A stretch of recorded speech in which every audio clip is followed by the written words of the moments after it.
Welcome to a new Waterwave TV interview. You can't see him yet, but by the title, you know we got Jay Estate in the building, the gatekeeper himself. Yes, Go sir. get that album out on all platforms. I tapped in with it today, but we're going to learn a lot about his music career, how he got to where he is, and how he got to calling himself a gatekeeper. But first, we got to run that in. And while you at it peeping this shit, go ahead to youtube.com/Waterwave TV and subscribe to that shit. Yeah, you know the waves in it. Baseball, we're hitting a home run, hit it with the coldest rains. And even on my bad days, I'm a clutch to finish. The track diminished, the booth burnt, hands is itching. Damn.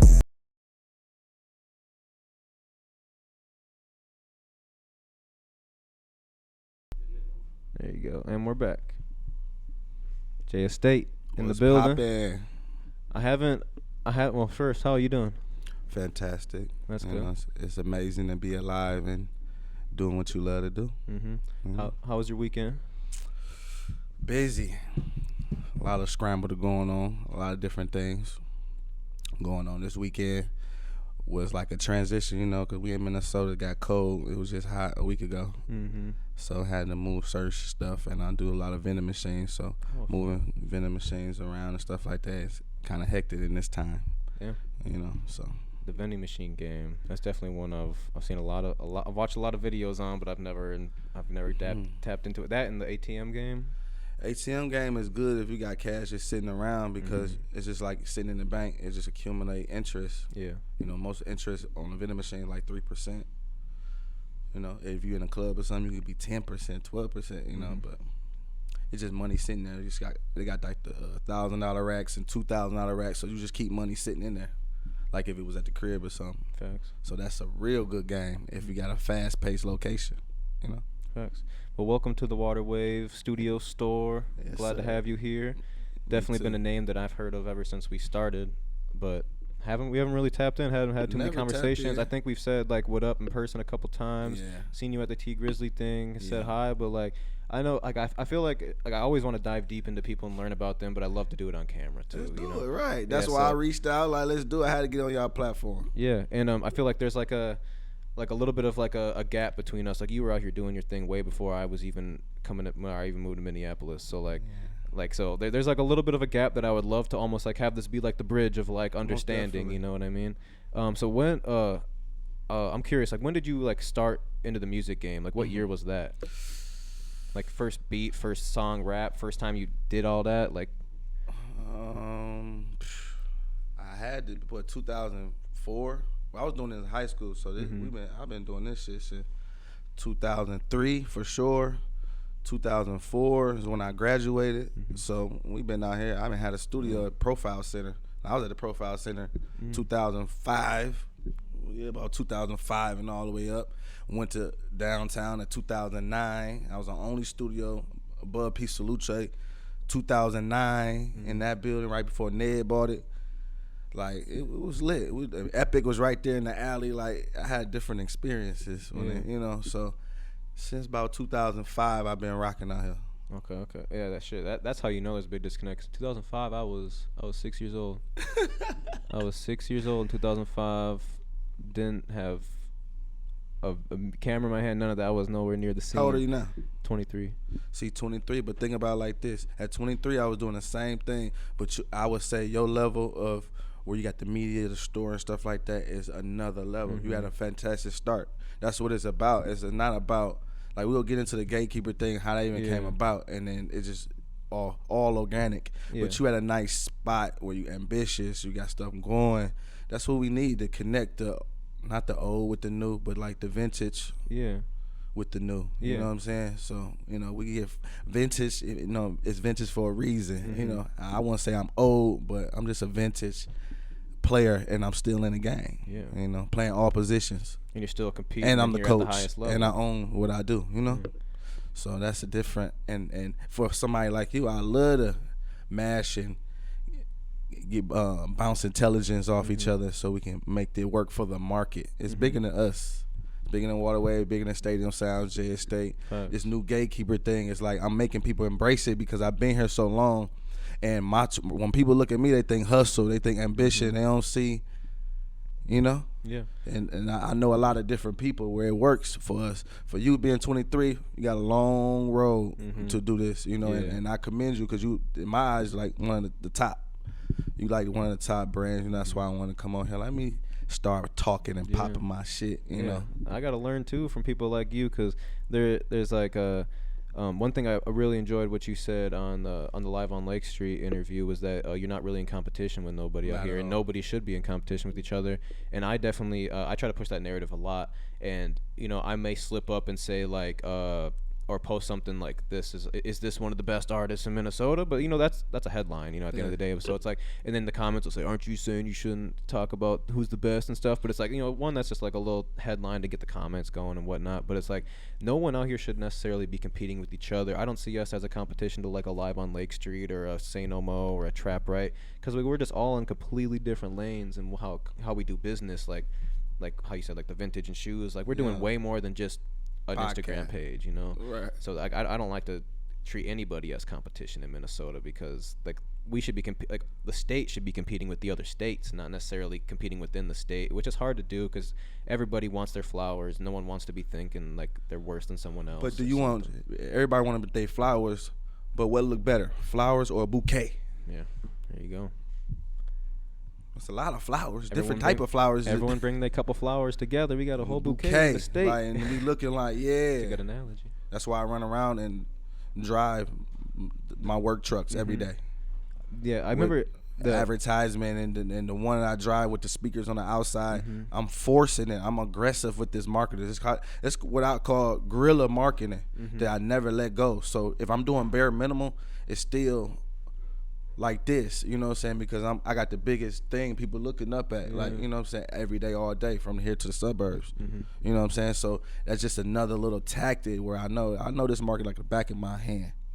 You know, and even KC Pluto, everything he got, he deserved that. He was the hardest working artist without and within the situation, because people get lost in situations. There's a lot of people that have situations that ain't, you know, go how we even thought about outside looking in, because of their work ethic, their ambition, you know, because people was moving with the narrative, not what you know is who you know. No, it's what you know. You gotta know. It's both. not who you know, because you could compete with who you think got to go validate you by just doing the essentials of business, my product placement, marketing, promotion.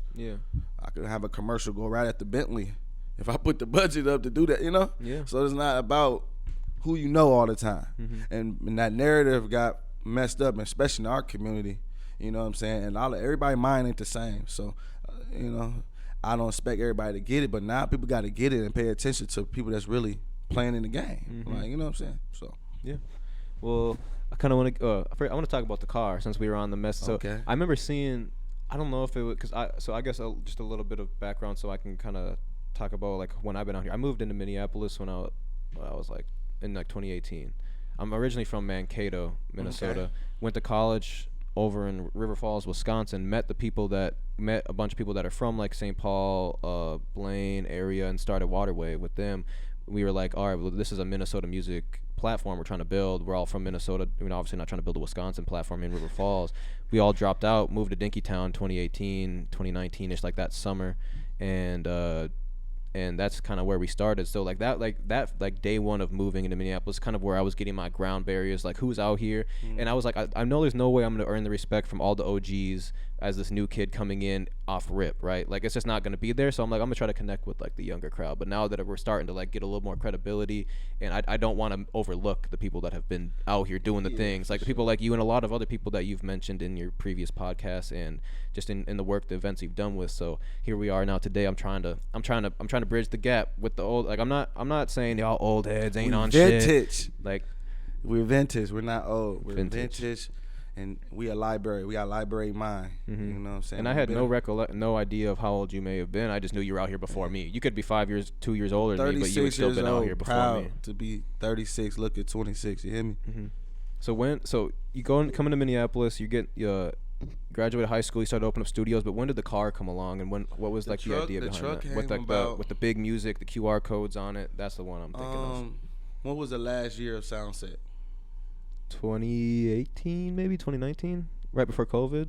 So 2019, maybe. That's when I did that. Okay. I think I had the truck probably a year before that, but the truck was meant for the mobile billboard service, and obviously I can make ends meet by going to pick up some furniture or doing a deed, or I like to thrift and buy shit all the time. So from multiple properties or whatever. So I always wanted to. I like to maximize everything I do. Yeah. Like one thing could really be like 6 things you could use this shit for. You know what I'm saying? So that's where that came in at. And sound set, I did the last sound set with the Zen band. So I DJ'd in the Wi-Fi garden. The last sound set right by the mural. Shout out to the Zen band. Shout out to Sierra. She was working she was like the vice president at that time or something. I really don't know the title, but she was right before Rhyme Sayers was at a wave. She created a new wave over there, and I finally got on sound set because of that. When I was there all day, and I figured that's the best spot. Forget the stage. Like right here, the Wi-Fi girl, that was like the best I could do for the 12 hours. You know, so that when I debuted the truck. Cool. Debuted the truck, and I just figured like when I'm riding past, I'm the biggest truck, and people looking like, what's this? And now I got I've been had speakers on the outside, so I'm seducing you with the music. Yeah. It's like elevator. I call it. That's big white, but that's like elevator music. Like you can't, or grocery store or stores, when you walk in, you can't do nothing but hear music, whether you want to hear it or not, genre, preference or not, you know? It's about 2018. Who's currently on the car or on the truck? Like, you know, because you can scan like a QR codes, right? So the main people I was working with at the time, man, like Prince Williams. Yeah. Like Prince Williams they call him the best because he stay out the way. Yeah. He make the music does all the talking. And his personality, the clothing, and all that. But so Prince Williams on there, Crisis Fresh. He's like the R&B god, like, you know, he been in the lane a long time too. I got Bands Up Dip, you know, who on the Eddie White, and then myself. So I always had like discrete albums when I first came out, so I just put the oldest the album that's out that time there, and I haven't replaced it just to seduce it. Now for the revamp it and hopefully get some sponsors and certain people that want to be a part of. Even Waterway, if you want to get on the truck, we can work something out and make something happen. So we push that narrative I'm talking about, you know. Cool, yeah. I'm trying to make us all like a Coogee sweater. It's like a lot of different variables, and we sold in different ways all the way around. So are you the one that drives it around all the time? Every day. Or you got okay? Is that like your daily driver? It's my daily driver. Okay, that's fine. Like I got some stuff that's on the custom car side. Shout out to everybody do the car stuff. I got some stuff that I was leaking before, but I'm finna do something crazy, and I ain't had a chance to even drive them. I don't want to drive nothing that's valuable. I'm not buying no new cars. Like that's why I'm tapped in. Like even people like Kanye, like certain wavelengths, people just like think different. Like I'm not driving nothing but my 97 box truck with my brand on it and my music playing. So I'm also giving myself streams on top of getting all these jams, and it's lit, man. That data lit. I will leak it for $5 million. The data is lit, so that's why I'm so comfortable and not running to LA or running over here. Like even Gatekeeper album, low promotions, haven't spent no major marketing, nothing. Like 1 million streams across all platforms, but on Spotify alone, it's probably like 800,000. So it's just a lot, you know, a lot going on where I'd rather drive that. I'm not finna. I don't buy stuff no more. Like I'm on a whole nother wavelength. Yeah. This frequency over here is definitely different, and I go from high to low, and now I'm in between. I can't even identify where I'm at right now, but it's different. Yeah, you know? You like I've been trying to learn more about you, because one thing for me is we should talk about the Gatekeeper album since we just brought it up. Okay. But like the term gatekeeper itself, right? You know, like when I don't know if it was. There was something that went on like maybe a year ago where like the term gatekeeper became more relevant. I feel like in Minnesota. I don't know why. Maybe I just started hearing of it for the first time. But I think it was around the time you did the Live on Lake Street interview and like talked about who are gatekeepers, and a lot of people can be gatekeepers, not just you, and like what it means. You a gatekeeper. But like Waterway is a gatekeeper. You a gatekeeper to this podcast, because you could be like, okay, I got my own data and stuff going on. I could be like, yay or nay. But certain people I got a gun, don't mean I'm gonna use it like another person with a gun. You know, I'm a gatekeeper on its own right, and it was something that was throughout in a negative frequency, but got filtered. And I'm like, you know what? People don't know that I'm really one of the ones, because I ain't the one that ever said it first. You know, I just embraced it because it makes sense. Like, look, I'm running around right here. How many? What's this? Would you say how many keys? 25? If it was a challenge, how many keys on here?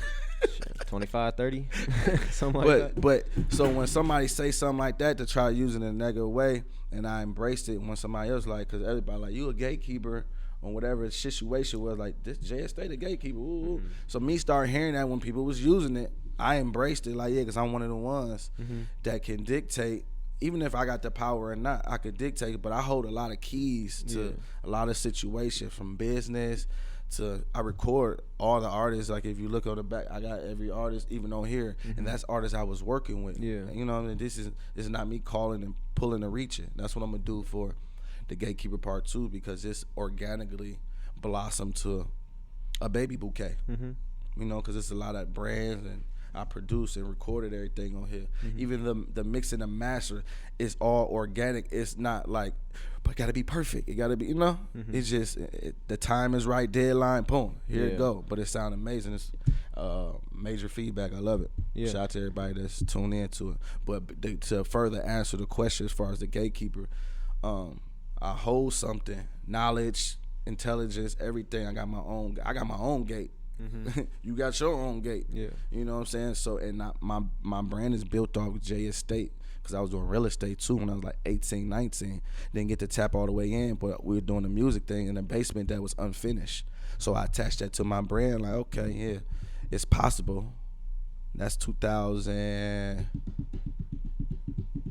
Yeah, like 2005 when JST came. I was doing Top Line Entertainment. Like, I don't know if you ever heard about Top Line Entertainment, but I was guerrilla. I was all my logos. I was doing stuff before, you know. So from Minnesota Fast to everybody that was doing a lot of stuff, they embraced it because I was a hard worker. You know what I'm saying?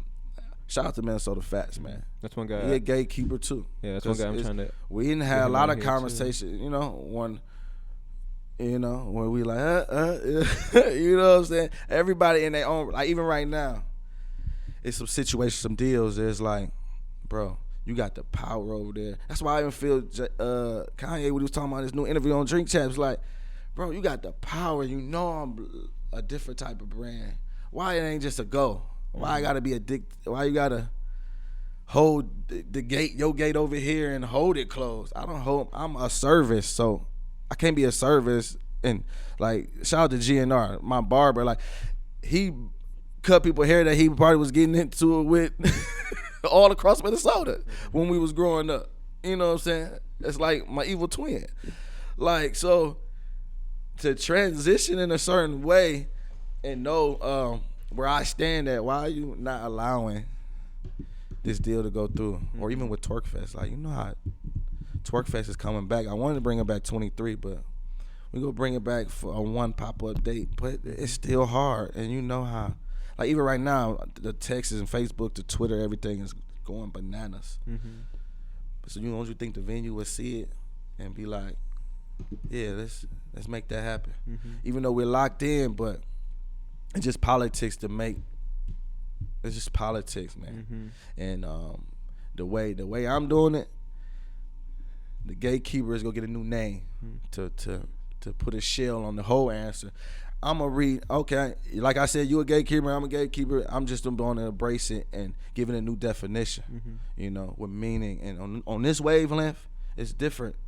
The gatekeeper don't mean we're holding gates and keeping people out. It means we're open the gates. We open for everything. What you want to do, let's do it. Oh, you want to sell water? Oh, what up? Shout out to Rich Water. Like, that's like gonna be the next big thing right there, Rich Water. You know, and it's, I don't know, man. Minnesota, we got it now. So let's like I tell my team, like, we finna dunk on everybody that think they know. So, you know, hopefully we get on the basketball court as other people with that same ambition. Like, I start off as a hooper and a dancer, so this competitive stuff is easy to do. Me taking myself out and people were like, oh, he, you know, not humble. Me humbling myself and just being introvert and being over here, but still being a service. People got to come to me, though. I ain't got to go to them for nothing. You know, it switched my mind. So now I got this new little wavelength. I'm just gonna let the universe carry this. So we gonna take this gatekeeper stuff to the next level. That's why I'm gonna drop another one. This will be part 2 in this year of 2. Gatekeeper 2, on December 30th. Okay. You know, it's done already, but I don't even think I'm gonna wait to make new records. We got so many records, and all the artists and all the great artists that got records, and this the greatest. Stop all the worry about if it's so perfect, you know. Make the music, stay in the vibe, and let it go. Like, you know, especially if you're independent. You know what I'm saying? Because as soon as y'all get in the label and y'all like, they won't let me release music. You won't release the music anyway.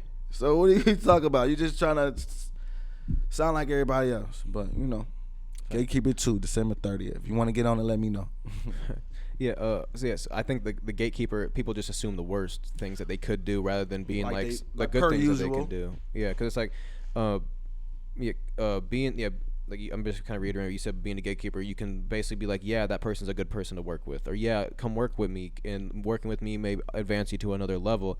That's kind of how I feel with like the podcast thing. Everyone thinks that they come on here and do a podcast, their career is going to take off, and I have to kind of explain to some people, and I have to like it's almost like humbling myself in a sense, but I've never even put myself in the position to be like, oh, if you do a podcast with me, like your career is going to take off, because we haven't necessarily blown up anybody on our show. I've did podcasts with people that have been very successful, but not directly like, oh, they got 1 million views on our podcast and then they tapped in. So it's like people like see these bigger brands, and the first thing is, oh, you ain't fucking with me, or you ain't looking out for us. But in reality, it's like, you can't look out for everyone. You're gonna look out for the ones that you see actually doing the work, putting in the real effort behind the scenes, and not just complaining that they ain't getting love. The ones that are doing the love and receiving the love because of the love they put in, instead of just asking for it. Like, it's a very weird line, but yeah, I think you explained it very well. Think about it like this. So, you know, everything's organic. What did I do? I reached out and like, woo. You could have said no, or you could have, or you was like, yeah, come on, let's set up time, let's do it. But I'm humble enough to still do that type of work. Like, I'm at the top of the food chain, but I don't have employees, so I do everything. This is the year of employees, 23. You know, want to come work, but I don't trust people ambitions and intentions and, you know, and stuff like that. So I made like 8 companies that now I'm finna employ.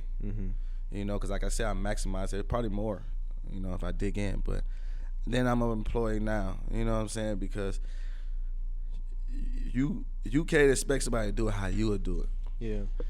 And you know, so that's why I'm like, I hit you up like, let me get on that platform. Yeah. Because y'all is rising. Yeah. You know. Yeah, and I was like, yeah, you're someone that's I've been wanting to conversate with, so there's no reason for me to be like, yeah, like we got this time free. I'm not standoffish. Yeah. I just be in my own world. Yeah, I'm not gonna lie. I definitely didn't expect you to be this personable, because every time I see you got the sunglasses on, hood up, mask on, or something, it's like, damn, this guy don't even want to talk to nobody, or is like is he too cool for everyone? Like, I'm a little, just, you know, like that. I'm in my own wavelength, you know, and even as an engineer, man, I engineer frequencies for people and they vibes all the time, every day. So obviously I'm gonna be different when it comes to women, whoever. Like, I'm just a different wave, like, you know. So I'm the coolest person, but when I'm out and about, I don't like to be, you know, too much, and I don't drink or nothing. So it ain't like I'm super hyper or off my square. You know, I have fun, I do me, but yeah, I be to myself. Yeah, there's one fly that literally will not leave this room. It's cool. He's just cooling with us. He wants the limelight, and there's an open ceiling. And fly is a net. No, that's it. There's an open ceiling here too. But one last thing about the Gatekeeper album: how do you choose the people you put on there? It's people who I was working with at the time, and I produce everything on there. I only been producer for like 3 years, or making beats for 3 years. I always been producing, and so at the sessions or whatever, I'm like, hey, I got some vibes, because I don't push beats. People come in like, hey, I got beats. And I don't do that. I'm just, hey, either I'm making some stuff when I was training my stuff to make a beat, and they hear when they come in, like, oh, you got some stuff. Everybody want to run a YouTube and stuff like that. Hey, go, be my guest. I don't send out beats and nothing like that. So after sessions or whatever, then I'd be like, hey, I got something for this project. And I always been the mixtape king, street radio, voice of the Twin Cities. All that came from mixtape days, like, you know. So I'm embracing that, you know. And my album, I got Clubhouse. I broke through on Clubhouse, still silent, still on Clubhouse. I got a following on Clubhouse that's heavy that I don't even tap in with, you know. So I got an album called Clubhouse, A Tale of Two Cities. They had a lot of St. Paul and Minneapolis artists on there. Like, all my stuff is really like soundtracks to what's going on, but it be soundtracks what's going on from years later though, so it be ahead of its time. That's why it still resonate. Most of these records, like Mac Herb and Huncho, but all the production been had, you know, because I knew what type of vibe or frequency I wanted to give out. You know, it's all love, respect, ambitions, and hard work, you know, ingredients in a person like me. And I'm just learning my own genius. So that's why I took off. Like, that's why I be not really an introvert. That's why I be to myself, because I'm just understanding my own brain, you know. Facts. You mentioned in actually one of my notes literally says mixtape king on here, because that's what you said before. Do you think the mixtape like game is a little oversaturated? Like, I would say the way you did the Gatekeeper one is the correct way to do it, because you produced, engineered like all the songs, right? Because like, you know, like people would just like submit your music and get on the album. Then I've seen people do that shit, and it'd be like 200 tracks on a mixtape, and no one's gonna listen to that shit. Yeah. So like, I guess, do you think like that type of mixtape mixtapes are dead compared to like an engineer, a producer making their own one and going it that way? Well, it's really like my DJ album, you know what I'm saying? Because, you know, I DJ heavy, and yeah, that shit dead. 'Cause I came from mixtapes on the CD, then mixtapes online, live mixtapes, all that was that Piff, MySpace. What we was, I always been lit on that, you know what I'm saying? 'Cause I was selling CDs for $1, like before niggas was selling CDs for $1, and I was really selling 100+ CDs a day, every day, from 2009 for sure, heavy, but 2006 and 4 is like people give me mixtapes, pictures of mixtapes 04, Street Radio, June 04, and you know, I was doing monthly mixtapes. So that part of it is never dead because it's not digital. Yeah. But as far as people putting mixtapes and send me a song, like, I don't do like that. Everything is from scratch. I don't even send out a beat to write to. Like, we had to start it right here in this vibe and this wavelength. And then if you write a hook or something you want to finish, maybe, but most of the time it don't even get that far. Yeah. We knock out that song, you know, because why? We own the studio, so we ain't pressed for time. Yeah. It's just other variables why you need to have your business together when you want to do certain things in your career. I'm not going to work at a lawn company when I can start a lawn company, you know? Nah. So and that's what the workshops we're going to start doing. I want to get you on it too. Come talk about the workshops, and we just recondition the minds in Minnesota business, and we'll be all right. Yeah. You know? That's one thing. When we first opened this space with the studio in the basement, we were like, we're going to do a Water Wave album. And we had like one engineer that was doing all the production and stuff, and then eventually like we just kind of halted on it. It just kind of wasn't moving very well. But I think like with the Gatekeeper type of albums, other engineers and other producers should kind of try to do similar things, other collectives, like just try to like bridge the gap where all these artists maybe never would get in the studio together if it weren't for you, you know? Like, I don't know if there's one on there that maybe those people have never heard of each other until they step foot in that studio, but we've had that plenty of times where we're like, yo, come, we got this guy in the studio, he got a song that'd be fire on, he pulls up, and it's the first time they meet, and it's like there needs to be those entities that are trying to bridge these gaps to collide these two fan bases, like you did with the Clubhouse one, Minneapolis, St. Paul type of thing.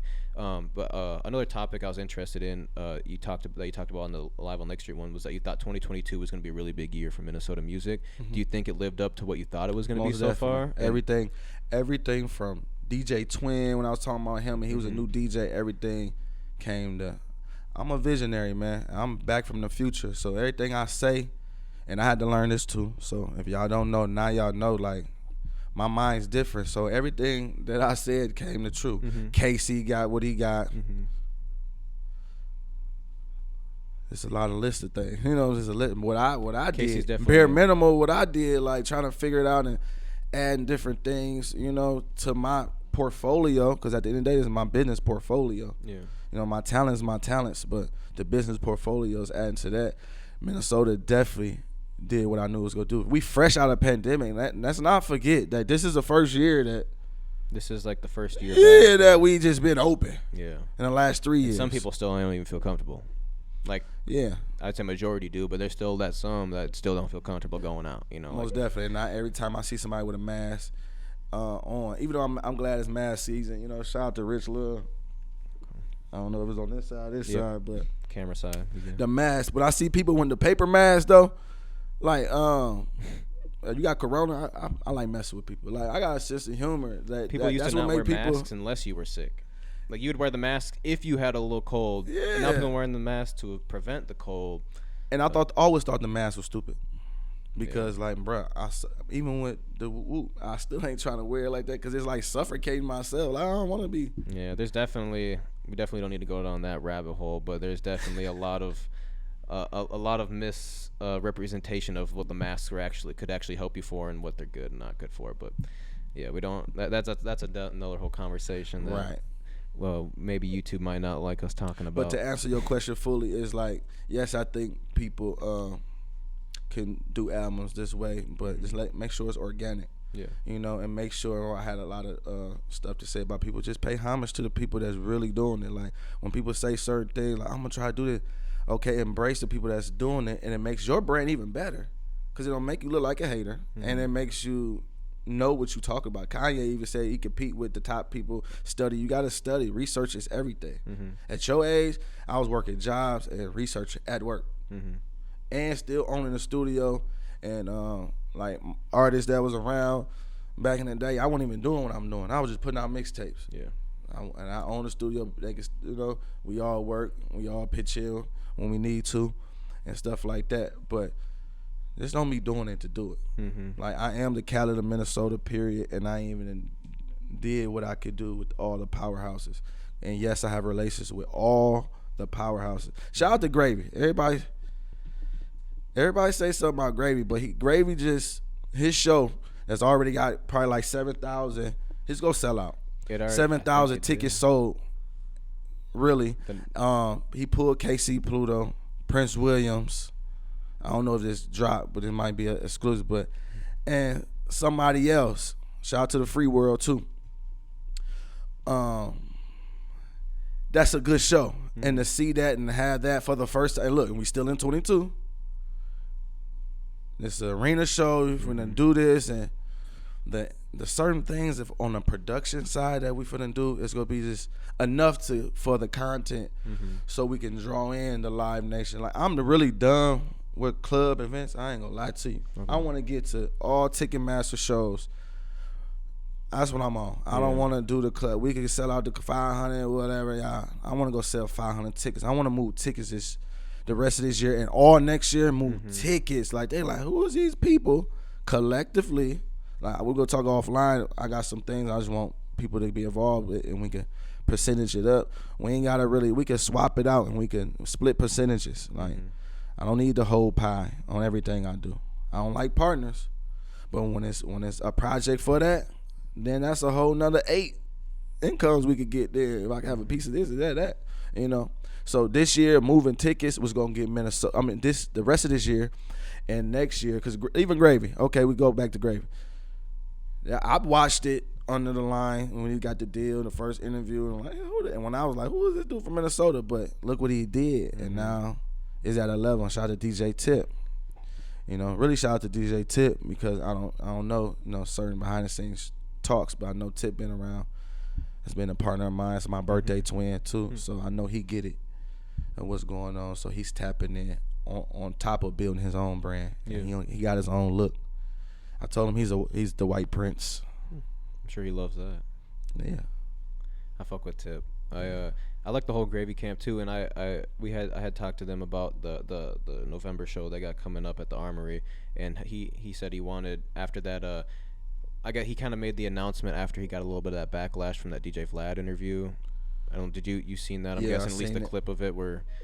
He said that like he compared Minneapolis to like a knockoff Chicago or whatever. Like he said that in the interview, and a lot of people were like mad about that. So then, I guess coming from there, he said that he'd been planning this event in Minnesota, and I definitely have no shade towards like what he That's said the and then best their crew, Vaughn way and all them, to because I do fuck it with and them. shut everybody up. Yeah, like, man, I've been working on this shit. You don't even know what I've been working on. You know, like, he might have slipped up and made a comparison that people don't like since he's not from here or whatever. Like, similar thing. Like, I probably wouldn't make a comparison or even try to compare Minneapolis to another city that, since I'm not necessarily from here, because I don't really, I feel like I don't have the say so for that. But you see how you can't see it, but I can see it, and then I can see why he think that, because people try to watch something through social media. I've definitely heard people say that before him. Like, people have called Minneapolis a knockoff. Yeah, Chicago. we That's just a very said it. I didn't well-known grow thing. up in both. But I think people just love to see like someone not from Minneapolis. You could say bash Minneapolis. He saying just it's a said it just knockoff came something. out of content wrong for him, because Yeah. he not at the root. Yeah, and it's So just, he wasn't wrong. Yeah. You know, and seeing that how he see it, even Rochester, going out in Rochester, I did show in Rochester and seen it, and then hearing all his interviews. You know, I'm a researcher, so hearing all his interviews, he never was in the loop. Yeah, he just didn't. Yeah, Just lay out. Yeah, so yeah. and Shout out Republic them. been here signing our artists, Bobby Raps, and shout out to Lizzo too, Sophia Rhea, shout out to the DJ. Big Kia, she just brought her out. That was another Seen big that, call. She brought Big Kia. You know, Big Kia is. She started with me. I did her first mixtape, first mixtape ever. Like, you know what I'm saying? So that's Nakia Marie to some most. Like, and that's my birthday twin too. Her birthday the day before mine. So we connected when she was 8 years old. 7 years old, but to see that for her and to go back to that, what you said, like 22 is that year, yes, and it's still not, it's revealing, and it's still like, I don't know, I'm still mind blown with these holidays finna come up and what's going on. It might not be necessarily the hugest breakout year for a majority artist, but I feel like a lot of them got a lot more solidified, a lot more professional, a lot more understanding of what they need to do. But it was the breakthrough for us because of Casey Pluto. Yeah. And Gravy. Yeah, Casey. That's yin and yang, white and black. Cause KC really, like, look at his videos. He shot videos in the studio. I've been around these people to see their whole career. You know what I'm saying? Been out of town and hearing music even before I knew it was gonna shift like that. But he got a frequency that nobody's gonna be able to match, unless you get something from Frank Ocean. There you go. Yeah, Casey's very influential. I feel like he could be very influential.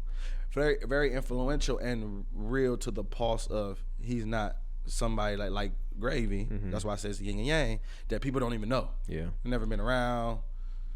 If he has 2-3 times, but he still, he not working. Yeah. He just ain't in the pool. But he got a cheat code because he got Tip.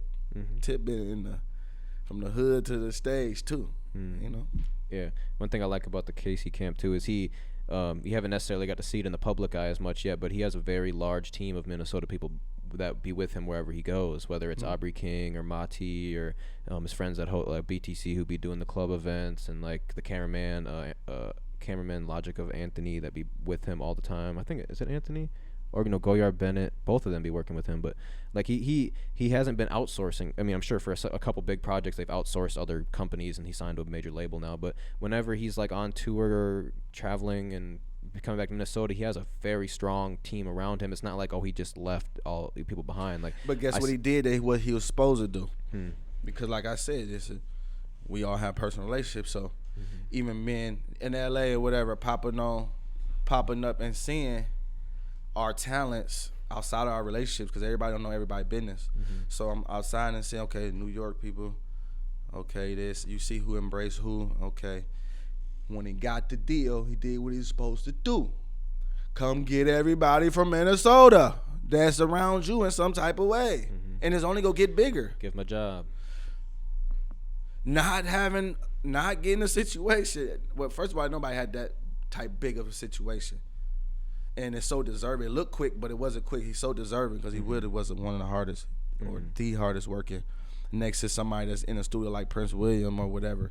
I can't wait till them two do a song. Yeah. And that bridge from St. Paul to Minneapolis, because it's gonna be magical, Yeah. something like that. But nobody's gonna top that. So when he got it, he came back and worked with everybody. Like, that's how you supposed to do it. So take notes.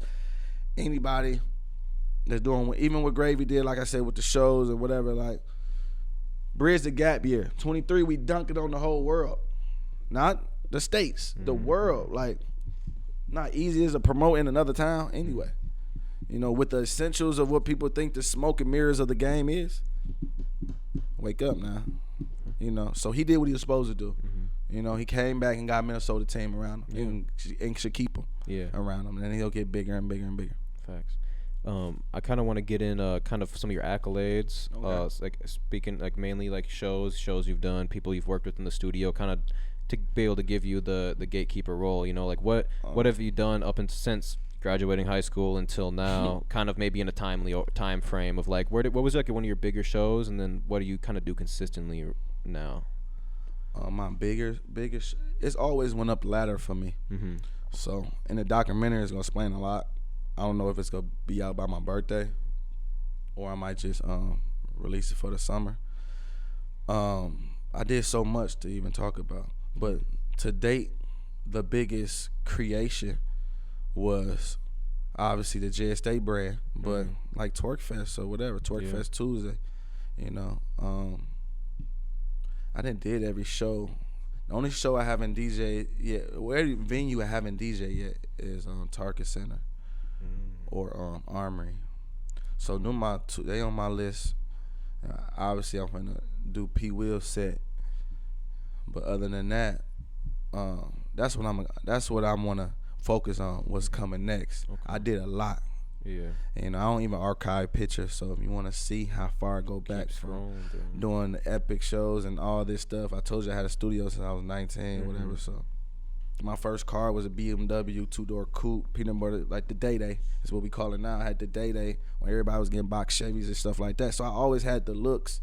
I always had the shit going on. I had good jobs. You know what I mean? I wasn't the average guy from day one. So my story different. I grew up in the suburbs and the hood. You know, and then the hoods in Minnesota, I grew up in the hoods over south and north. I'm just a different being. Thanks. You want to say something to the mic? Fly? That's what it should. No, but you know, so it's really, I want to say, because I'm, like I said, I'm from back from the future, so I'm looking at my story and I'm looking at this interview. I don't want to say that I did the biggest yet. Yeah. So it ain't really the biggest. You just had to tap into my brand on all levels. Like, I ain't released a video for this yet, but I'm finna release so many videos in the next 2 months. It's finna open up the algorithm for Minnesota. And that's what it's about. The rhythm for Minnesota is up since George Floyd, for sure, but it's up. R.I.P. George Floyd. Like, man, it's a lot. It's a lot going on. George Floyd, and then Kanye, what he say? The murder rate went up there. He wasn't lying. You know, the murder rate went up there crazy, and then it looked like they even got like a tourist thing going over there. Like, that's a whole nother story. Like, I don't know what is going on over there really. But shout out to George Floyd and his family, and you know, it's something that's really different. It's touching, but on the energy and the frequency of Minnesota, everything is up. It's really up. The rhythm up, this up. Casey got a Grammys, his other Grammys is this, it's gospel music. Shout out to Javante Patton.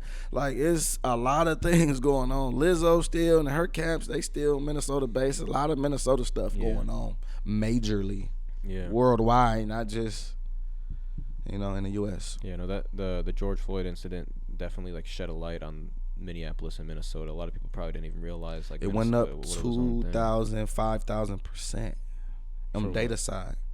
Of people like searching Minnesota? Searching, mentions. Like, I got comments and comments. I got millions of streams. I mean, shares. Not streams, millions of shares when that stuff was going on. All the footage I got from that time, they burnt down my building when I did TWERKFEST. So it's a lot of, like, that year, and I felt the energy. That year, I'm going to get away $10,000. Yeah. That was the first time I ever got a phone call from a record label, too, was like a month after George Floyd. He told me the reason why we're calling is because there's a lot more interest in the Minneapolis market right now.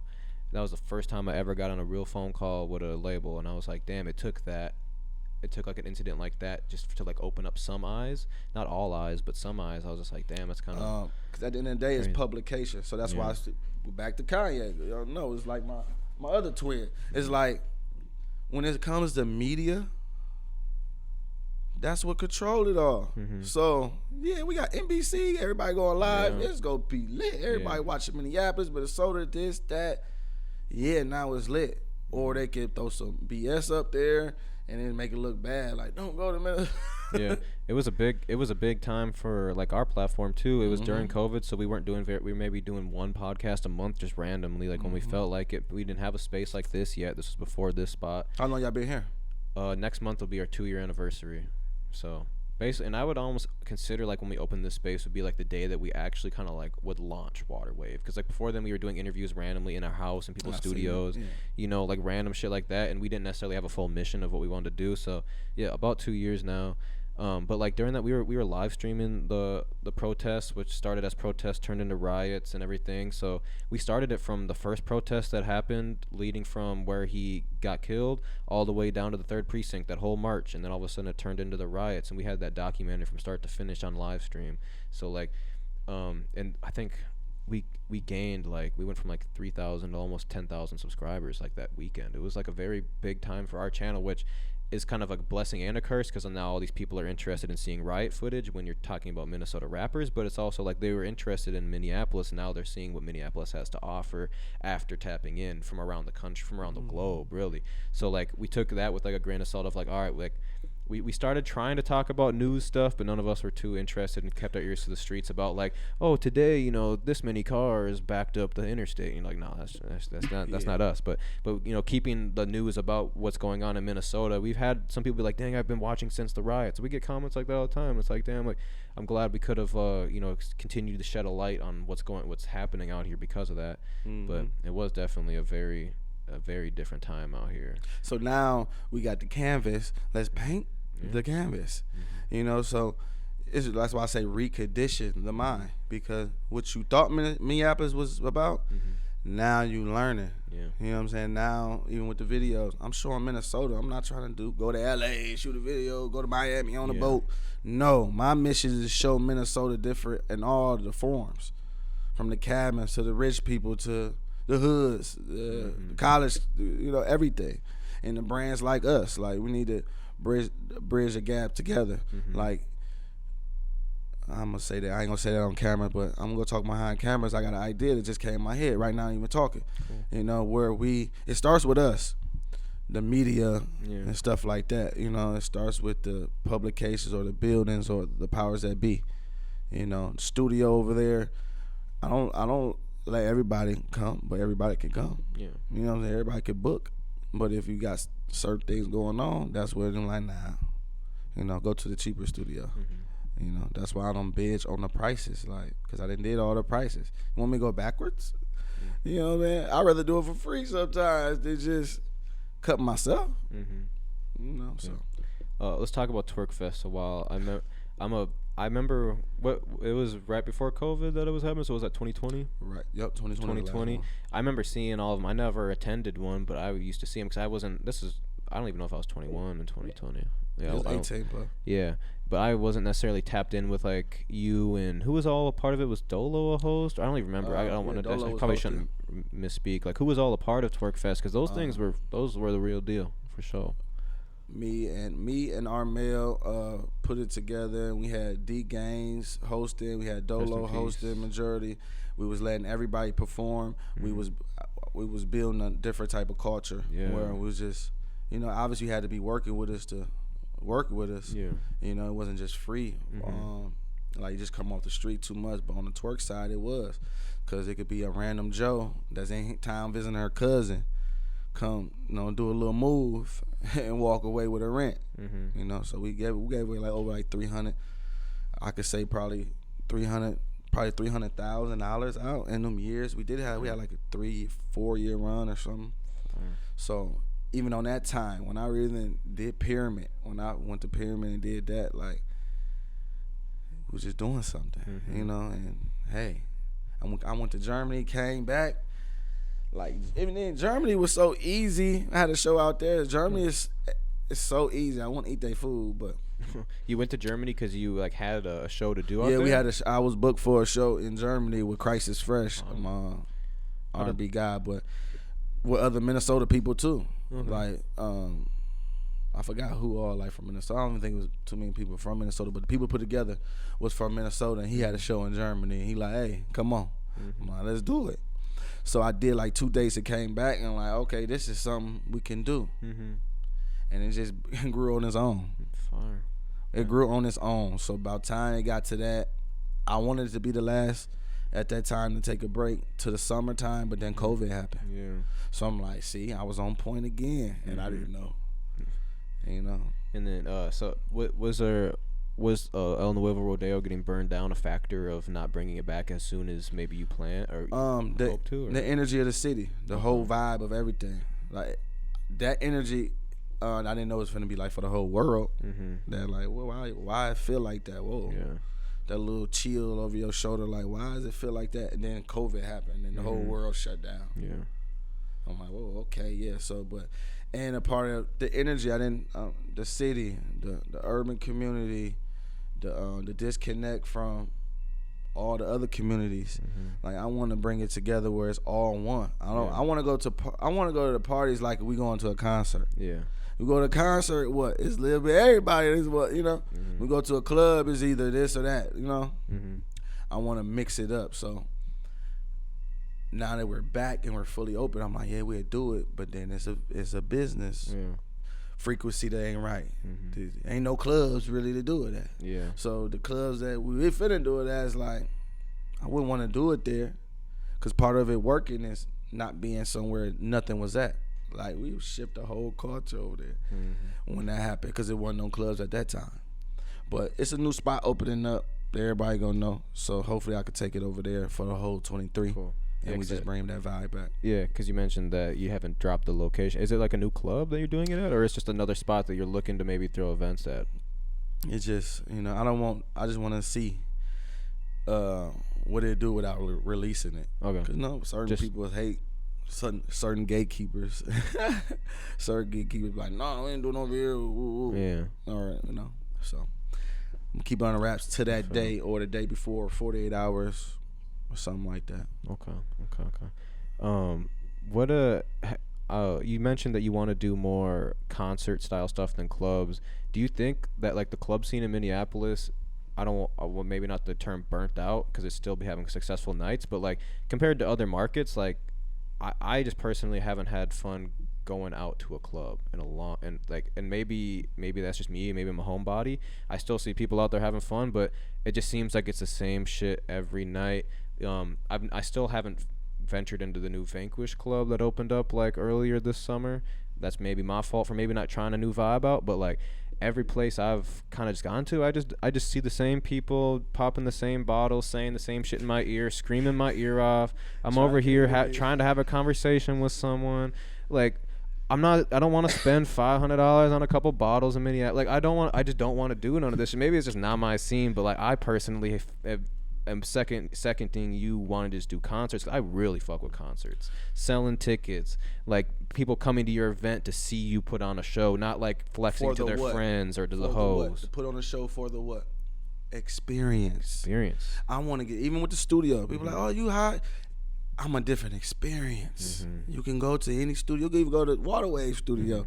Wherever people want to go. But when you come here, it's gonna be a different experience. That's it. You don't have to have the best sound. Which I got a great sound, but whatever. I just want to focus on that for the clubs. Like, I cut back from DJing. I just shot my price up, not to be bougie. It's to be like, okay, I want to come out for a purpose. I want to come out for a reason. I don't want to come out just because I know everybody, just for the looks. Like, I'm top tier already. You know what I'm saying? So I don't need to be out like that. It's not fun. It's not. I don't drink, so it's like, and I'm being spoken excessively. So now it's like I need to relax and really get ahead of my mind, because I'm stumbling up on this genius, like I said. You know what I'm saying? So I need to be super ahead of it, you know, of my time or whatever. And it's not in the club, but if I'm getting paid $500 or $1,000 to be in there for a couple hours, 3-4 hours, you know, that's cool. I can do that. But just going in there for a couple dollars and whatever, and it's the same stuff, no. And then you go to DJ. I'll shout out to all my DJ. Y'all still playing the same music. The interview on that side, it's still the same music. Like, when I was growing up, going to the club is an experience because what? I'm finna hear the new remix. I'm finna hear the new mash or something. You know, so I'm finna hear. I'm finna feel and hear an experience, regardless if I'm paying attention or not. Like, versus hearing the same turn up songs, the same, you know, the same this, same. Like, why are so many people so happy to stand on a couch and scream T Grizzly's lyrics from the top of their lungs? Like, what? Or Glorilla or whoever it may be. Why? What is standing on top of that couch and screaming their lyrics? What is so fun about that? I don't get it. I mean, it's energy. That's a vibe. Like, you know, that's a sport. I get it. That's a sport. But even me, I don't buy tables. Yeah. Like I ain't no fun in splurging my money no more. Like them days are super over. I don't think I rarely ever did it, but a handful of times. But it's a sport. People be drunk in the zone. Yeah. Like that's just the vibe. That's just the vibe for that. But what's the fun of doing it? And what's the fun of as a market doing it? And it's from everybody else's town. When we got the same BPM as other artists that we can be pushing the narrative, but if these DJs ain't tapped all the way in, they ain't gonna have this music to drop exclusively. Or if these DJs ain't really doing their research, like Apple Music, I could really plug in Apple Music and hear a gang of songs from my favorite artists I never heard. Like, me as a DJ, I'd rather go to the club and play that and just experience y'all vibe. Y'all ain't gotta know the. Let's get back to the root of it. When y'all ain't gotta know the lyrics. This kind of jig. This fly. That fly loves you way more than me. I swear he ain't even been on my side of the table. He ain't even been on my side of the table. But I guess with that being said, like I definitely see like, you know, you going out celebrate a birthday, your homie just got a bag for some shit, go splurge. But I just see the same people doing the same shit every weekend, and that's the only thing where I just say I could not do that. So that's why you look at those and this research come in, you put them in it. Okay, I see y'all. That's what y'all like to do. Boom. Okay. Even if a club don't want to pay a person like me my rate, because it's always gonna be somebody undercutting somebody. Okay, y'all, like I was showing, like, boy, I got influence out here. I know everybody from the bathroom, the cook, to everybody. That's where that came in on that interview, or explaining that gatekeeper. All that came from around that time of that interview, that gatekeeper stuff like that. And like I said, I just embrace it. But I got a different type of influence. I'm seasoned, I'm vintage, so I know how to stay away. And pop up and be like, hey, see, hey, and have that same little thing.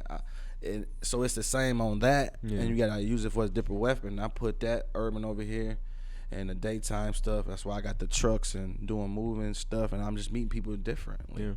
Or panhandling CDs or giving like some free CDs or whatever. I'm meeting different people. To add to this portfolio. So yes, stay where you at. You're not missing nothing. You know, but if you was to come in a club, then I won't come in the club just to document the club because you ain't never been there, so you can just experience it and see it live. Like I like impulse stuff like that, where you really don't know, you ain't got time to prepare. And maybe it's another thing. When I first started going to the clubs out here, like when I first moved out here, I had a lot of fun. But I think it was just more of just the repetition thing, like where I'm just doing the same thing. And maybe now that I have a girlfriend, I'm not looking for a girl to chop on or something, so it's less motivation for me out in the club of being like, I could just go home, smoke some weed, and hang out with my beautiful girlfriend. I don't need to go out and try to talk to none of these girls. Or I still firmly believe if you are new to the city, you should be outside marketing though. Like you should be out, but like I feel like I did my 3 years of in the clubs of talking to people, and now I go out and I was like, oh, I've already networked with all you people, so like I don't need to be out here till 2 a.m. doing that. But if you are new to the city, I definitely think you should get out and do things. Maybe Union or Exchange or one of these loud ass clubs isn't the best spot for that, but go hit the bars, go tell people you new to the city where you can actually have conversations with people. But be aggressive with your marketing. Like I could walk in the store and not know nobody, be like, hey, what's up? Ooh, you heard my new stuff? You ain't giving them time to think, and then hand them a CD or something. Then some people like CDs are dead. No, CDs are vintage, and they're time. You know, so like I got probably 10,000 of these. I'm only gonna put on the streets.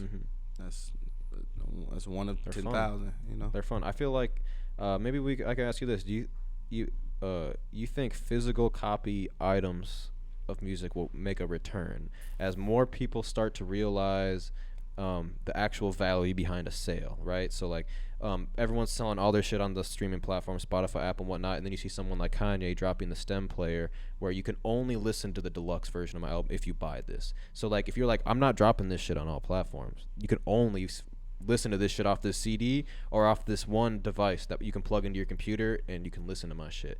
And you may only sell 10,000 of these things instead of the 120,000 you would have on streaming platforms, but you might make 5 times the amount of money because of you're not getting a penny. Forget 5 penny times. percent. Let's say 20 times. Yeah, and obviously you can sell them online, but they're going to ship to your door for the bigger artists and stuff. But do you think there may be a sense and somewhat of a comeback of like, hey, I'm releasing the album maybe for the first month only digital, and then after that streaming platforms, just to kind of like engage with that type of crowd, make more money, and basically you're becoming more of an entrepreneur, I'd say, selling your own product rather than just putting it on a platform. Even with something like this, like YouTube, I would love to have waterwavetv.com where we get 10,000 people subscribed a month to watch our shit, you know? It's coming, because you're doing the essentials to make it come. Yeah. If you wasn't doing it, then you're wishful thinking. But Yeah. you're actually doing the work where that's coming, you know, and you already crossed milestones. Like you said, 10,000 subscribers when you was doing the what you call it. But the answer to that is never left. Okay. People just wave jumpers. So, you know, and they embrace stuff different. So, like I told, every time I tell somebody, like, you can go listen to it online for free when they buy it, because he's like a dub, or I've been giving it, whatever. It's like a donation thing, really. Yeah. You know, that's when my work is up to say, go get some donations, make some money, cut me in, you know, on the physical of somebody else selling. But when it's coming from me, it's like, hey, you know, different relationships get different things, but this never left.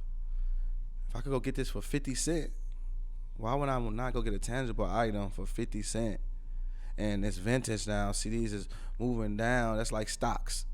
Like, you push it down, so it's like I act like it's not worth nothing. Yeah. But it's most definitely like $20 off of 15 cents or 50 cents.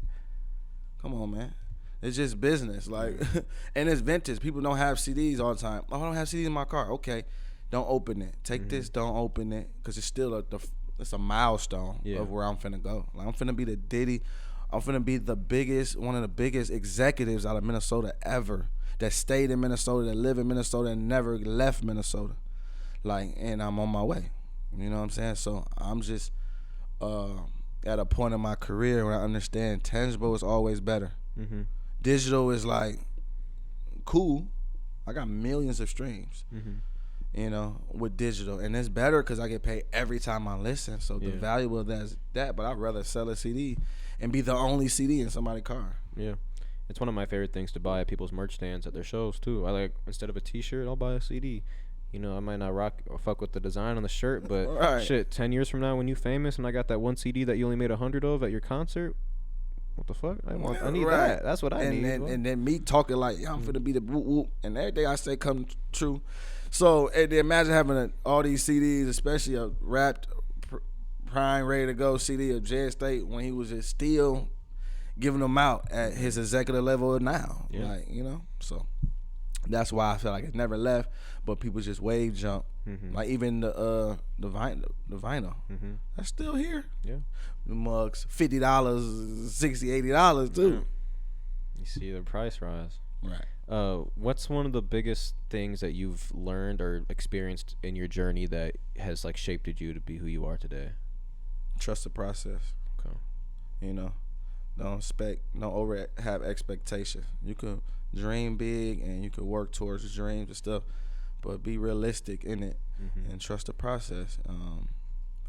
Trust your mind before anybody else's. But if you're gonna do that, be equipped enough to have knowledge and research on a lot of minds, because it's not just about one mind. You know what I'm saying? Just when somebody say something, I can filter it, whether I'm on that topic or not right now, because I didn't research a lot, so I know minds. I didn't watch countless interviews. Every interview probably dropped in years I didn't watch. You know. So you get to tap it in minds, and you get to tap it into people, they timeline. When you tap into people's mind, you get tap into their timeline and see where they at, whether you know their personal business or not. Some people put their personal business out, so people that you attach on to, you just pay attention. So then I'm like, okay, yeah, I'm gonna trust my mind, but I'm gonna trust other minds that think like me, and that's what gave me my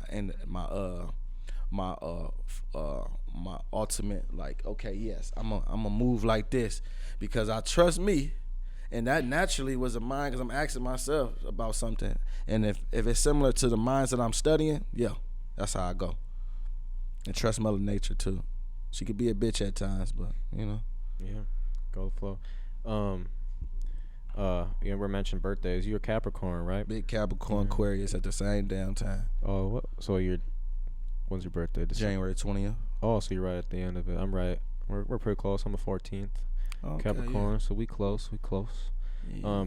Has spirituality been like a thing that you've practiced at all with the zodiac sign? Obviously, I just asked you a little bit about it. Most definitely, and I was never really super into it until like I read books like The Art of Seduction and stuff like that, where I recognize different personalities, different wailers, different loves, you know, different affection and stuff like that, where I realized them zodiacs been right for a long time too, you know, and I really started tapping in and like, okay, yeah, that's me. That's why I'm like, yeah, that's where my genius come in. Like I'm a Capricorn, Aquarius, Gemini, like, you know, I got two people in me.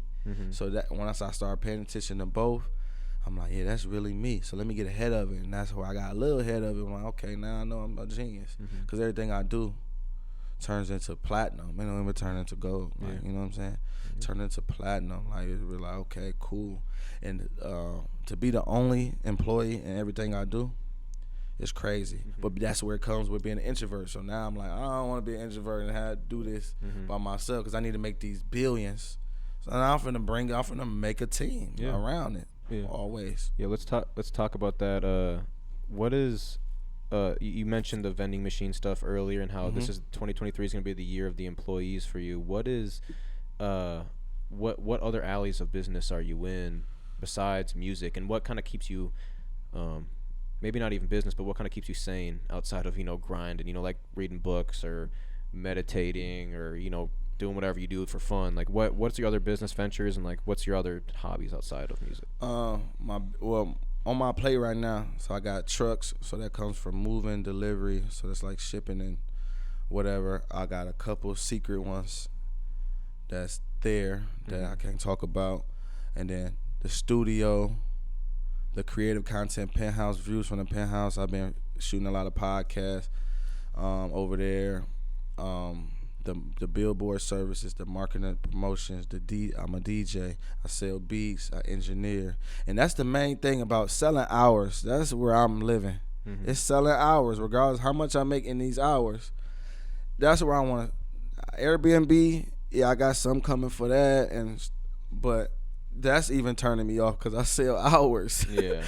So if I'm 100, 200 hour on certain little things or whatever on a low scale, why would I try to do my Airbnb? Like, so certain stuff I got going on, I'm kind of rethinking a little bit. Why would I put an Airbnb out for $200 a night? Yeah, when I can make that in 2 hours. $10 an hour versus $200 an hour.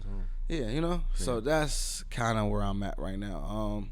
The vending machines, like I got one at GNR Barbershop in Brooklyn Center. That was the first one I got. And like, let me say this. So when stuff come to me, it just comes to me, and then I'm like, I don't second guess it. I trust the process. Do a lot of shit. So like that. When it comes to me so cheap every time. So then I tap in, and I think even right now I spoke with my intern when he was asking me like, what keeps you going and stuff. It's like I made $300 that day, but I spent $300 on that vending machine that day too. You know, so I sacrifice in certain ways. There's certain ways to sacrifice. Don't let people say people gotta sacrifice. Yeah, you gotta sacrifice for in the good way. Just like they try to use the gatekeeper. Like you gotta, it's good ways to everything. You know, so I got the vending machine. Then I manifested the play on it. So now I got 8, 9 vending machines. And I got 6 apartment buildings. And I got 2 in 1, so that makes the 7 over there. Like, and then it's every day. Now it's just falling in my lap. It's like how you see a car for the first time. Now you keep seeing the same car over again. That's how business worked for me. And it's crazy because I don't do nothing. I'm not on Google and all that right now. I supposed to have pressed the button last month, but I probably just press the button next month where I'm on Google and got ads running and stuff like that. Yeah. I didn't want to be overshadowed because I don't have employees. You know what I'm saying? So I do everything myself. So Yeah. like the commercials, the voiceovers, I haven't even tapped into that side of it. We already in somebody else's hands. You know what I'm saying? Pull your hands out. So, you know, and I got other ventures that I want to do in the midst of that. And that's from being an entrepreneur in my brain, you know. So that's what I got going on all my ventures. And what keep me sane when I do in my spare time is trying to be innovative, trying to come up with new things and ways to make money. Shout out to Ville Promotions. Like, even when we was doing shows with him and he was doing it, now he got 40 apartment buildings with his cleaning company. You know, I don't know the exact number, but up there, you know. And just to see people transitions and stuff like that, and other people wavelengths and taking other people's energy, that's what it's about, being innovative, doing stuff for the kids. I'm finna do these workshops and stuff like that. But on my spare time, going to what I love to do, because like I said, I love to do what I do. That's what's making it go up. I thrift. That's what I do. I window shop, thrift. That's what I do, get my head together. If I'm smoking, I'm smoking. I haven't drank in like 7 years or whatever, so I don't even have no taste for no liquor at all, whatever. So other than that, meditating on that in between, but thrifting is my main thing. Window shopping and thrifting. If I got it, I'm gonna buy it, but I always find the best deals at the right time. So when I found that out in business, but then I found that in thrifting too. So now that's my life. Thrifting or chilling or sleep, because you barely sleep in this game. So if I'm sitting down, I'm sleep. Give me about 30 minutes. I'll be on my phone. Y'all see me post. Like, I still don't have time to attack the internet like I want to. Like, all this paying in, pay to play is different because they really filtering. Like, I was around, like I said, around back then where we was killing they didn't know they rhythm enough to try to make us pay for it all the way. You know? All these beta programs. So the best, any company, any like social platform, get it in its beta form before they understand their own rhythm. That's a plug on the marketing side. You can't become a J Estate by just sitting behind a computer screen. Nah, hell no. But you can study me and work with me, you know what I'm saying, and bring me positive energy to make me bigger, and make us bigger. Because I do this for the market, you know. I do this for people like you. At your age, like I said, people like, you 36? Yeah, I'm 36. I'm seasoned, I'm a vet, and I'm vintage. But, I thought you was 26 or 24 or 23. You know, I just carry myself, drink a lot of water. I love lemonade, though. Cutting the liquor. They told me to cut out the lemonade, but I love lemonade. Yeah, you cut out liquor. You don't got to cut out no other drink. Besides, maybe. No, the sugar. The sugar, besides soda. It's definitely. Soda's but bad. with the Rich Water and Rich Love and my guy Tego over there doing that, is the first person to do that, like, I'm trying to get him even in the clubs, like with the Rich Water. So now I'm in the club, I just get some, you know, it's fresh water with whatever is in it, green, so whatever is in it, and it's lit. Yeah. Like it's refreshing. Rich Love, that reminds me of that P. Will song, Rich Love. That's one of my favorite songs. Based off that come out just from my Minnesota artists, because he shouted out like 20 brands in that I think song. y'all in there, yeah. Say, trying to ride the water wave. He think I don't know though. I know, but I don't talk to P. Will very often, just like I haven't necessarily. We gotta get him on here, yeah. Like, cause now, like, this is my blood little cousin. So imagine we've been doing this all our life, but him turning 18 and having a cousin that's in the game at that age, and Dolo's our cousin too, but Dolo's in that, you know, and I got the studio and stuff like that, so.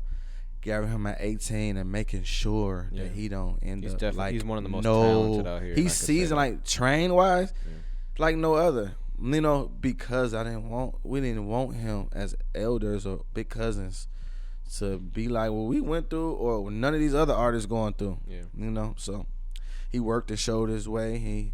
Now he can do what he want to do, and you know, not just because he's family, because he's showing part of me and him. You know, at that age, even with the clothes, like fashion, like fashion too easy, like really. And when you trying to be innovative, you tend to lapse on certain skills. So that's where the power of bringing the employees for 23. Well, I'm gonna have a whole staff of people, not just interns, actual paid people to turn this market the F up, you know? Because we need a universal, we need a big record label here that's here for the people.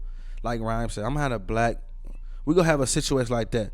Warner Brothers, somebody come in and get JST $300 million or something, and put a team with our team, if you want to do it like that, on part of that investment, and make this market go to the next level. Because we is still one of the bigger consumer markets in the world still. You know, for all People our Fortune sell out all 500. their shows when they come to Minneapolis. All the rappers from everywhere sell out their shows, so the fans are here. And another thing too, like EDM and house and all that. I'm a dancer. We didn't footwork and all. We did all that back in the day. So on the music side, I got a couple remixes. I just put one on Desire project. You heard of Desire? Desire is a new artist from Minneapolis. She's 22. She dropped a project called Rich Hoeing. I fully produced it, but it's on a whole nother wavelength. So I put a house EDM record I produced a long time ago with her flavor on it. That's like the last track on there. But I'm coming for that wave. Like, I'm not finna be just the gatekeeper over here. Like, I'm finna go and open other gates and get in other people's gates and see what's going on. Like, hey, I'm finna be EDM. I went to a rave at Armory. It's sold out. Yeah. And he just DJing with intermission hosting. Yep. Like, come on, man. It's a whole wave. We here. The market is here for everything we want to do. That's why it's around us. You just got to find out how to tap into it. You know, and for me, it's going to be an employees part. I service people. Yeah, I make money doing it, but it's going to try to get the partners and the stuff that I wasn't doing, getting the employees and the partners and making this grand bigger for the year. It don't have to be the best year next year, but 24, that's why I'm going to go back to Kanye. I voted for Kanye. Same. With the first day. What? I'm voting for Kanye again. I did too. Because what I say earlier, rewind the tape back, I study other people's minds that's like mine, the sure mind that I ain't crazy or that I'm on the right wavelength. Boy, everything certain people say ain't for everybody. Yeah. But I understand that 24 is another year, and I always use it like that. I feel like I done got my master's in this, so it's time I open up the school. On the employee side, I open up the school and we all bouncing, and I can still be founder, CEO, but have other people and trust other people's minds with it too. I just need the last say so. God damn, you've hit me with so many good analogies in this podcast. I'm gonna have so many more analogies to say. Yeah, that's how my mind work, and that's why I don't want to be around. You know, everybody can't get this. Yeah. You know what I'm saying? You can get it on podcasts, and I want to give it to people like you. Like right now, I can feel your vibe.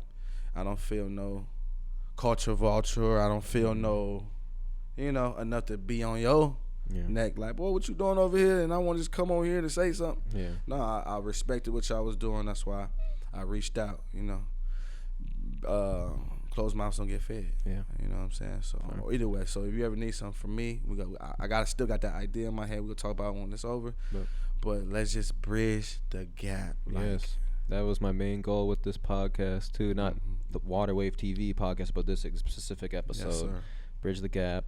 I'm excited to see what you got coming in 2023 with what you're saying. Warner Bros. Dropped a $300 million. Yeah, somebody or even like 300.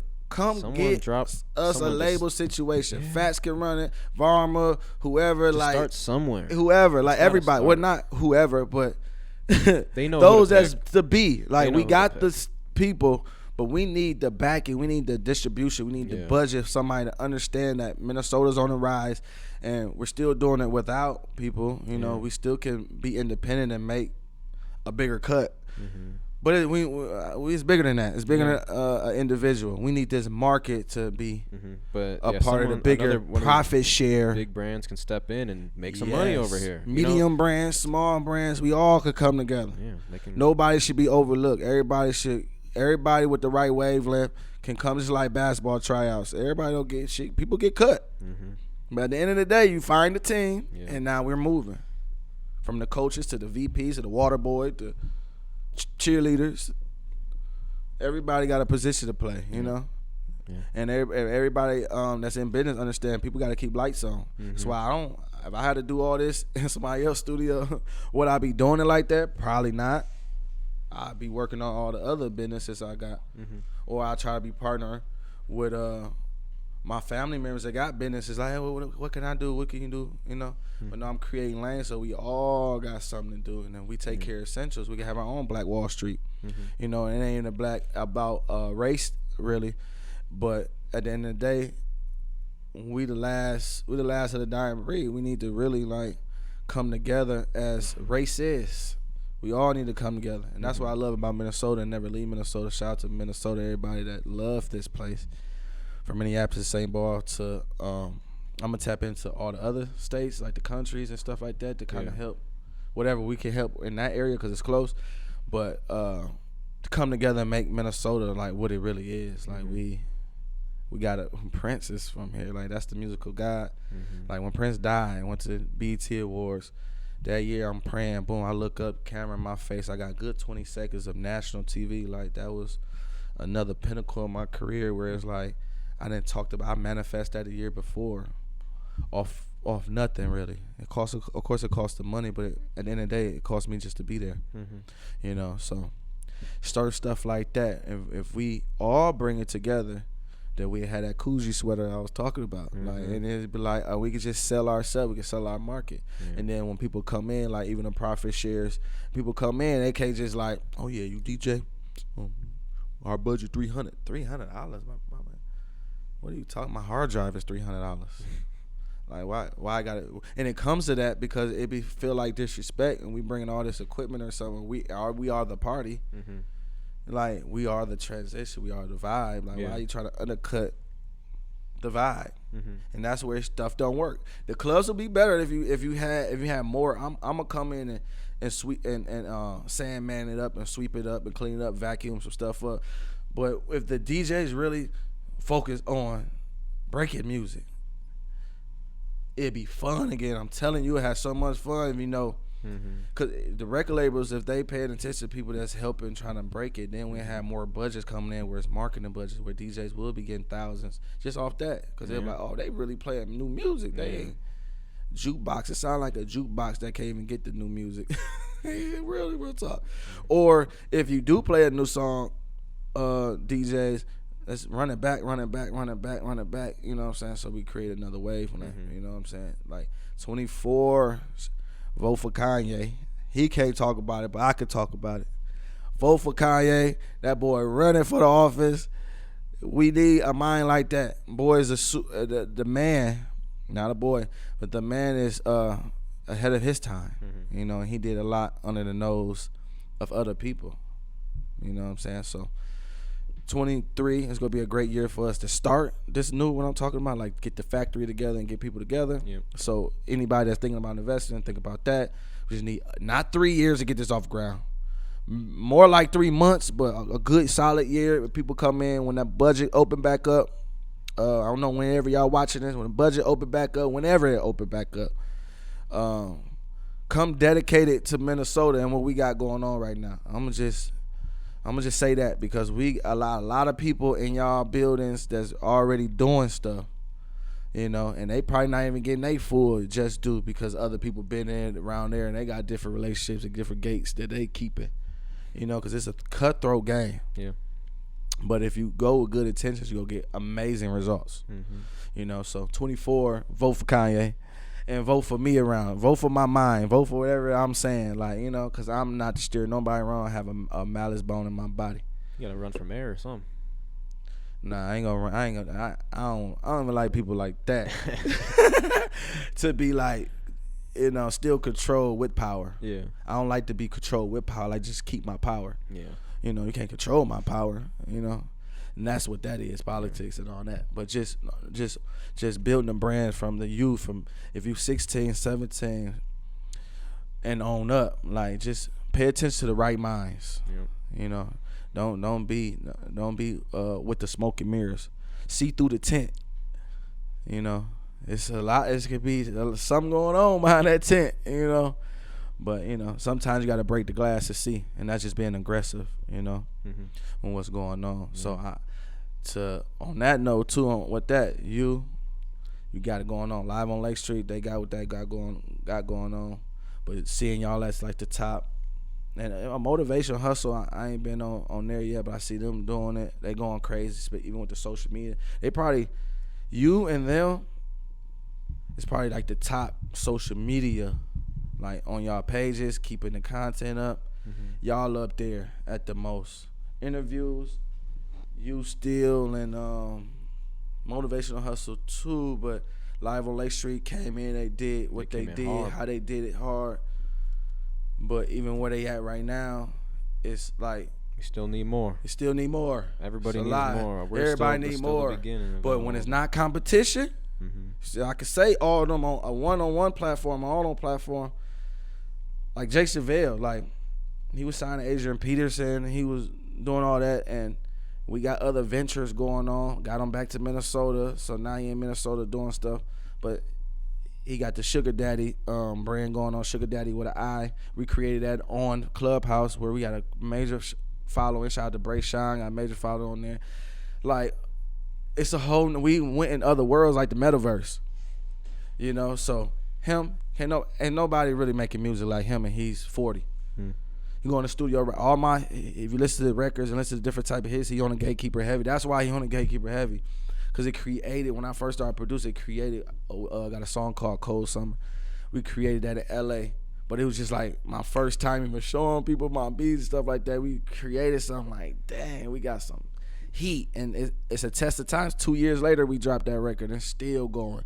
It's still going. But we got so many records. We make these records in 20 minutes, you know what I mean, whatever. Once we get back in the bigger budgets and the bigger situations, then he's going to break through too. He's going to be 50 still making. He's going to be like, I ain't going to say Busta Rhymes, but all them old ones still recording and still keeping up with the young 18. It's just Jay Chevelle. Thanks. You know what I'm saying? Tapping in. So, yeah. Well, I think that's a good spot to wrap it up for now. Definitely. I appreciate you coming in. Gatekeeper 2 on the way. Yes. TWERKFEST, is it confirmed next Tuesday? Yeah, it's confirmed. Okay, confirmed. So when you're watching this, it's tonight. Oh, so, yeah. So this is dropping a week from tomorrow. So yeah. Yeah. Matter of fact, while you watching this, make sure, bless the city, bless the situation. Make sure it go all the way through. Because like I told him earlier, it's some kinks in this Cuban link. You know what I'm saying? So we need to get the kinks out, you know. So we can do that through prayer, you know. Ain't nothing above God, you know what I'm saying? And God wants us to be in reflection of him. So at the end of the day, we all God's. You know what I'm saying? So that's moving, great representation. But pray that everything in the city, from here to St. Paul, get better. Because like Kanye said, the murder rate is up very tremendously, you know, everywhere. But, you know, I can only speak for my city. And it's up tremendously. So let's pray for that everything get right. And let's get the energy right. So 23, we all good. So 24, we take over the world for sure. Let's do it. You know? Let's do it. Appreciate you coming in. Follow Jay Estate everywhere. You can pop up the gram on the page right now. You can see it right there. Yeah. Check us out at Waterwave TV everywhere. Come shop with us at 1521 Como Avenue, Southeast Minneapolis, Minnesota. We sell vintage sneakers. Not vintage sneakers, but vintage clothing. We sell sneakers like Jordans, Yeezys, Dunks, all that type of stuff. We got a recording studio. Stadium sound is fully booked. You can book with us at waterwavetv.com to work with our guys. But other than that, this has been Ricky. It's Jay Estate. And we out. Yeah, we out of here. Peace out. We all the way. Thank you guys so much for watching this podcast. We're going to take a quick break to shout out the supporters that support us to make this happen. Shout out to our sponsor, Northern Chill. It's my favorite water out there. It's a 7.8 pH level. It has calcium, magnesium, chloride, sodium, potassium, and even other minerals that help you live better. It makes you feel better, makes you live better, makes you healthy and hydrated. It's my favorite water. You can shop it online at northernchill.com, and we have an exclusive code for our podcast listeners. Code WWTV20 will give you 20% off a case of Northern Chills like you see right here. It is our favorite water over here at Waterwave, and I don't like to drink anything else. If I have to, I will, obviously, because I got to survive, but at any time of the day, I'm looking for a Northern Chill. Follow them on Instagram at DrinkChillH2O as well, and get with the movement. Start drinking real water. And quit drinking that sink water, man. You know it's not good.